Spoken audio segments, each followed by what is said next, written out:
Go. Okay. Okay, I'm going to do a very short version of the shir, but I want to explain how tshuva works. What's the big elephant in the room in tshuva? The big elephant in the room in tshuva is like this, is that I can hear how if I do something wrong, that I can undo what I did. I could somehow rectify it and pay back a chayiv. But how is it possible that zedoinais nasus chuyos? How is it possible that I did something wrong, it becomes a mitzvah? Let me just give a background way to understand the mitzvahs. Let's say your life is made out of, measured by, I was like I'm like a rebel over here. You guys, life is measured by opportunities. The Rebbeinu Shalom will give you in the course of your life, let's say 1 million moments, a billion moments. And shleimus would be is if you embrace every single one of those moments. And what Olam Haba is Olam Haba is the totality of every single thing that you accomplish in this life. So even though you don't feel your Olam Haba building, the best mashal I use is when you go to shul and you shake someone's hand. I shake your hand, I connect to someone, and then I let go and I shake the next person's hand. I can shake 30 hands. The problem is that that every time I want to shake the next person's hand, I have to let go of the first person's hand.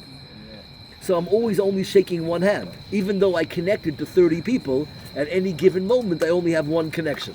Because you have to give up the previous one to have the new one. Olam Haba is the experience of all your moments simultaneously. It's a world without makom or zman. So everything's stacked. Every single smile you ever had in your life, every single chiddush, every hug, every handshake, every machshava, it's all there. So that said, you understand the significance of every single moment that you didn't embrace is a hole in it's an empty shelf in your Olam Haba. The maximum that you could be is to fully leverage every single one of your moments. If you were absent for one moment, then that moment is gone. Now, if I broke something, maybe I could fix it. But how could I ever relive that moment? Meaning the next moment is for the next moment. So the best way to say it would be is if I have a job and I get $1,000 a week, and I get depressed and I don't show up for 2 weeks.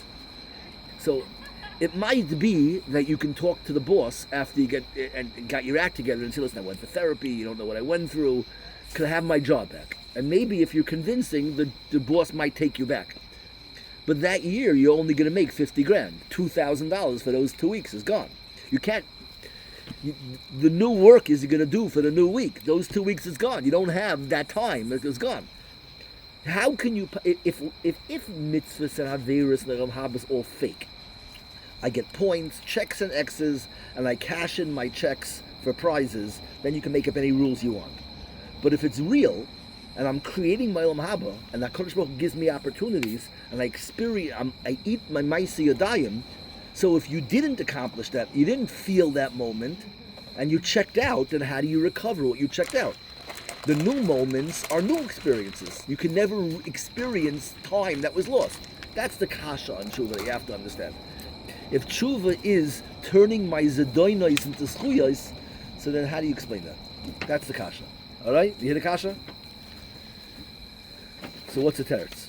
Tshuva is not about mice. No, so tshuva is what I just... it's not about what? It's not about the actual... No, it is. It's about recovering what was lost. But how do you recover what was lost? If I'm not... It's not a magical thing. If it's real, it'll become more clear as I'm saying. I just don't have time to do it properly. Just only have a few minutes left. So I want to say in this week's parasha, you have one of the most interesting mitzvahs in the whole Torah. It's called Vidui Meiser. Most people don't even know it exists. I'll read it to you inside. It's two psukim. You have to give different types of meiser every year.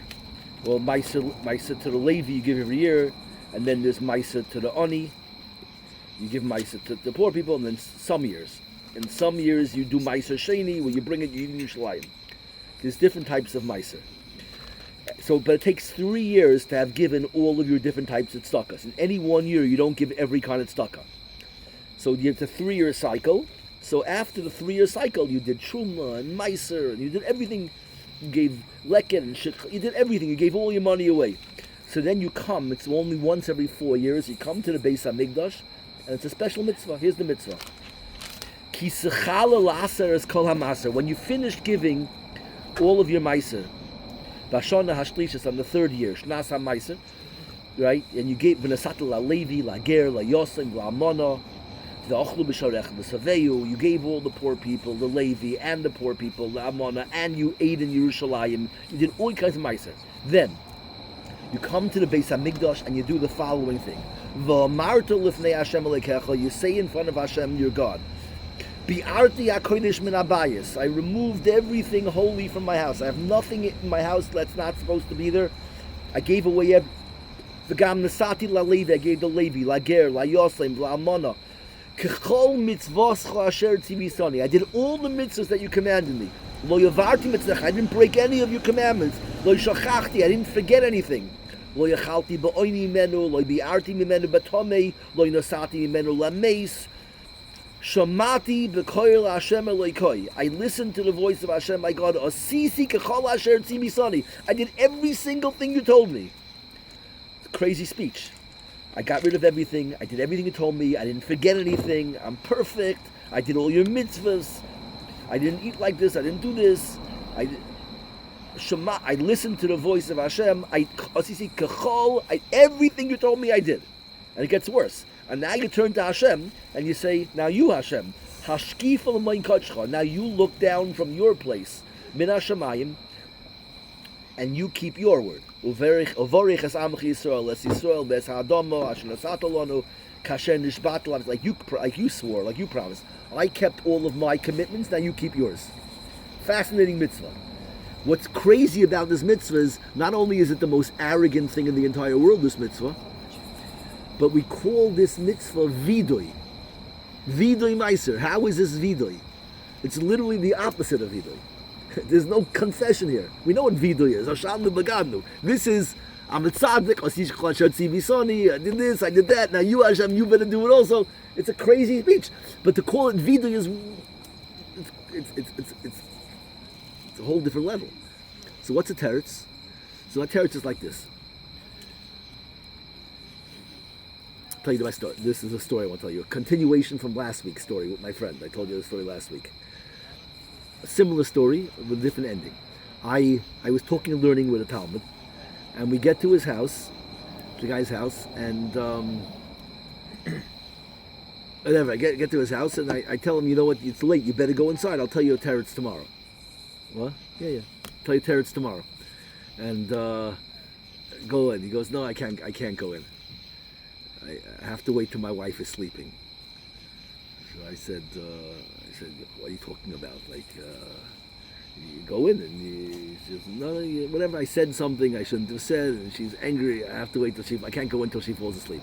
I said, you know, that's like the Aleph Beis rules of marriage. It's like you don't go to sleep in a fight. Like you solve it before you go to sleep. He goes, I know all the rules. He goes, but you don't know what I said.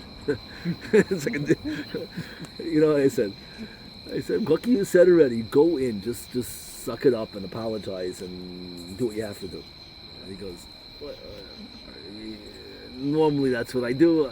This is a little, I said, whatever. It was a little over the top. I go, what did you say? So he tells me what he said. I don't remember what he said, but I look at it, I go like, yeah. Yeah, you might have a little bit of a problem. I said, here's what you do. I said, I have 1/8. Here's what you do. You go inside, here's what you have to say. You go inside and you say, Rebbitzin, I know I said, you missed the whole story. After the first story. Let me see, how much time do I have? Okay, listen, I'm repeating the story. I'm repeating the story for you. I was talking to a Talmud of mine, and we were talking and learning. We got to his house, and I said, you better go inside. And he goes, I can't go inside. Tell me the teretz. I said, I'll tell you tomorrow. Your wife is probably waiting for you. He says, I can't go into the house till she falls asleep. What are you talking about? She goes, whenever I said something I had no business saying and she's ticked off, I have to wait till the lights go off before I go in. I said, you know that's the number one rule of marriage is that you don't go to sleep on a fight. You have to make. He goes, I know all the rules. You don't know what I said. So I go, like, what did you say? He tells you what he said, and once he said it, I was like, Ouch. Like, Taka, what are you going to do? I said, here's what you do. I'll tell you what to say. I'll get you out of it. I don't remember what he said. This was many years ago. But the point is, I said to him, here's what you do. You go into the house and you say, Rebbitzin, I know I said something extremely hurtful. I know. And I had no business saying it. I just want you to understand why I said it. Let me tell you why I said it. Okay? This is a repeat of the story I told you last week from a different angle.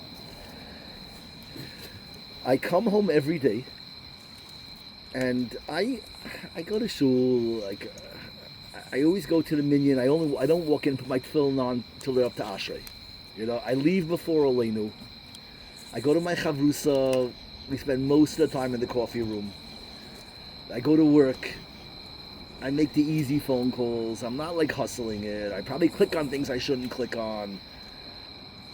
Whatever. And then I come home and the kids want me to read them a story and sing a song and say Amalach. I like sing the fastest tune to Amalach. And like I said like the lamest story, and I said whatever. And I come home and you're sitting there, you know, giving one kid a bath, doing homework with the other kid, and with your third hand you're stirring my supper on the stove, and then the fourth hand you're making a shopping list on the fridge, and the fifth hand you're on the phone with my mother. You know, you're doing everything. You're just amazing, and I feel like a total bum. And life is hard. I need to feel like a mensch in my house.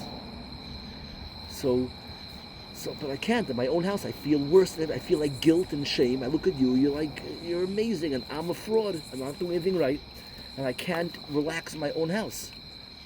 So I desperately needed to make myself comfortable. I needed to somehow convince myself that you also weren't so wonderful. And this is why I said this mean thing. I needed to knock you down because you're so intimidating to me. You're so amazing that you made me feel so guilty.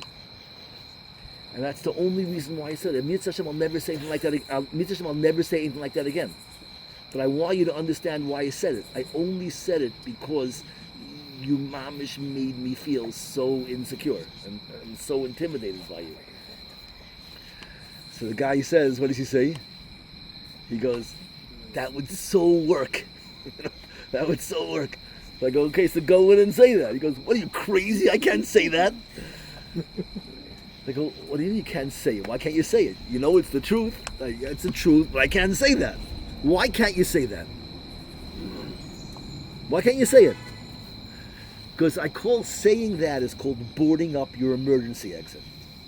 Once you said that, now you have now you admitted to her how holy she is. So now you have to face that. Now you have to live with that busha, and you have to fix your life.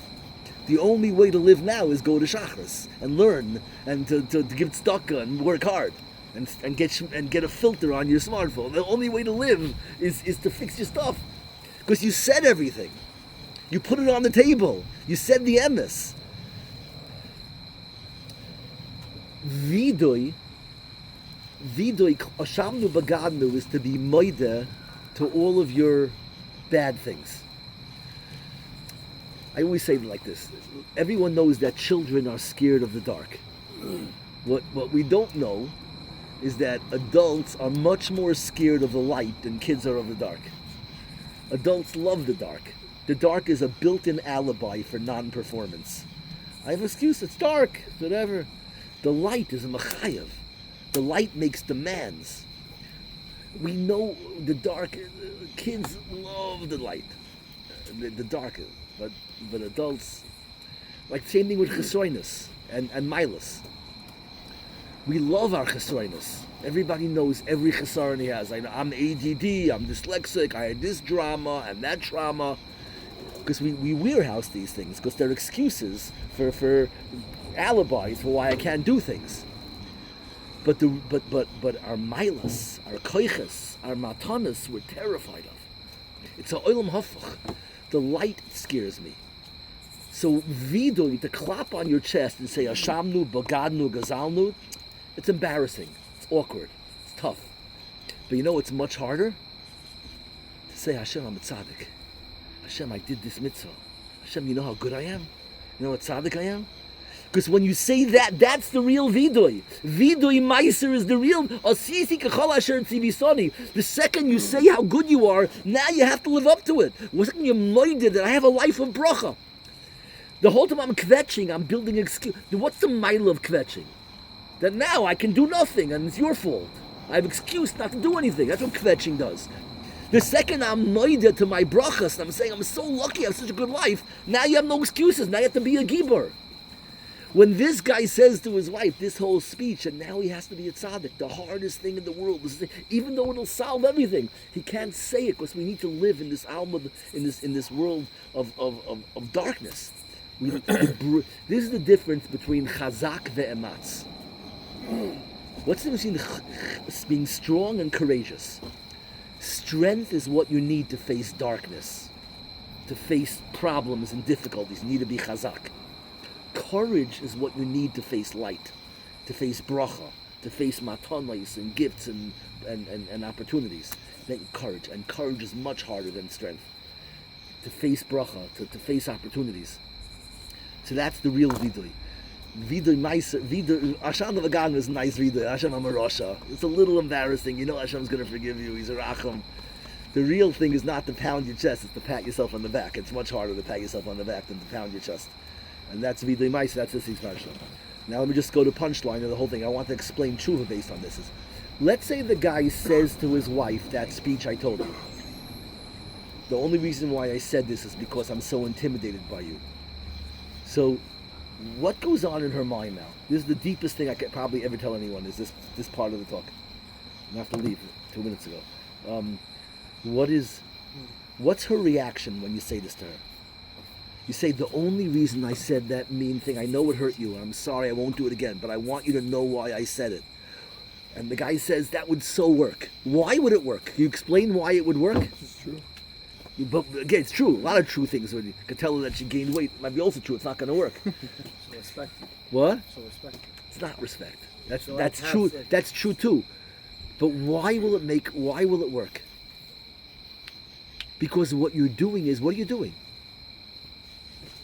What have I done when I tell her? The only reason I said that, she'll still say, really? You mean when you yelled at me 2 weeks ago and my parents were here and I was so embarrassed?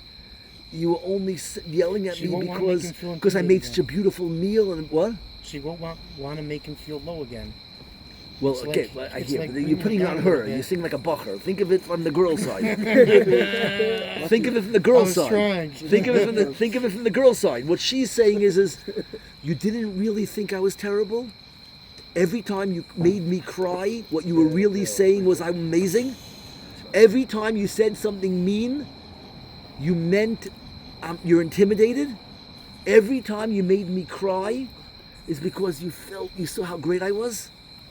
That's what you say. Is that what you're saying? That's what he's saying, right? So what did you do when you told her the shmooze? What did you do? In her mind now, every single pain that she had in 10 years of marriage, she can go through and remember it and realize that you were really telling her she was amazing. You just have a messed up language. The way you say amazing is you curse me. The way you say I'm inferior and you're superior, the way you say you blow my mind is you call me a name. So this is how Zedoinais Nasus Chuyos. You mamish can turn around every single painful thing that you said becomes a compliment. You just gave her a decoder ring to retrans. You called me this, and what you meant was, I'm intimidated by you. She could blush from your curses. There'll come a day where she'll say, can you tell me I'm stupid again? You didn't tell me I'm stupid in a long time. Because stupid means what? I'm saying it too fast. It's too important of a word to have said so fast. But you hear it? You hear the aside? Yeah. So you hear how it's Zedoinais Nasus Chuyos? So how does that work in LA Kos? Every Avera I did, why did I do it? Because I had such an Avos HaTorah and I wanted so much to learn and it wasn't going good, so that's why I went to Atlantic City and it came from my Avos HaTorah and realizing it's out of reach, and that's why I did this Avera and that Avera. and that's why I cursed out my Menayel, because he made me feel not good, and I wanted so much to feel like a tzaddik. So when you're moided to all your fears, you can take all of your Avieros and you can say, Hashem, it's only because I loved you. And I have a weird way of hugging.